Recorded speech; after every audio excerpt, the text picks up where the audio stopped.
Secretary. I'm going to try to get 3 or 4 topics in my first round. In the context of the next appropriations bill and talking about trying to incentivize communities to reduce barriers for housing, do you think that we could establish some incentives under home or CDBG, both or either? How do you think we ought to do that and think about that? Well, I mean, I think we need to look at all options because what we're finding is that some of these zoning and planning commission rules have been around for 100 years. We are in an environment in which the lack of affordable housing is a crisis. And so we have to take a look at every possibility. But yes, to your question, yes, we need to take a look at that. Thank you. I want to talk to you about appraisal bias.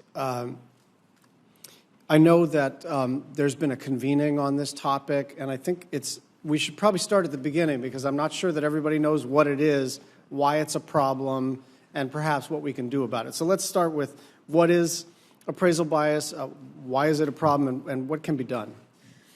Well, to the President's credit, he asked me last year to chair a task force on appraisal bias because what we know is that as we talk about the racial wealth gap, a large portion of it is the undervaluation of properties in Black and brown communities.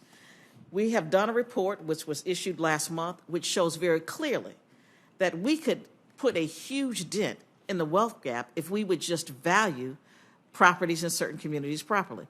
We know that we have a system that right now appraisals 95% white males who are not even familiar with the communities that they are evaluating. The data that goes into alternative valuations is not appropriate because the data is skewed. We believe strongly that if we can address this problem, we can also address how valuations on people's homes, people can't get homes because the valuations are low. And I'm just going to use myself and I'll stop with this. I live 2 doors from an all-white community. I live in an all-Black community. My house is larger than the house 2 doors from me. My lot is larger than the house 2 doors from me. But my house is valued at $25,000 less than the house 2 doors from me.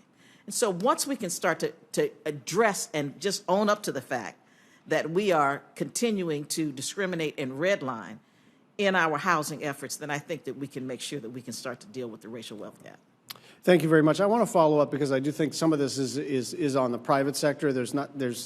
We have limited tools, but I also think that appraisers are not walking around thinking that they're perpetuating institutional racism. On the other hand, if they're the ones saying, well, that's a bad neighborhood and that's a good neighborhood, there you are. There's the legacy of redlining and Jim Crow and everything shameful in our history as it relates to housing and community. So I want to follow up with you on this. It's not clear to me what we can do, but at least to shine a light on it. Go ahead. Well, one thing is that we have started to interact with the subcommittee on appraisals. We have talked to the actual organization that authorizes appraisals, and they now have admitted they have a problem. They are working with us. And so we are excited about what the path forward is going to be. We are making a difference. Well, let us know how we can help. Thank you. Voucher utilization. I just met with a bunch of mayors yesterday who asked us for more vouchers, and I'm of 2 minds, right? I want as many vouchers out there as possible, but if we're just pushing out vouchers and we don't have the throughput, either there's a supply problem or we don't have a throughput capacity problem at the local level or even at the HUD level, then we can declare victory and say we pushed out 1 million vouchers, but if they're not actually getting into people's hands and housing people, then what's the point?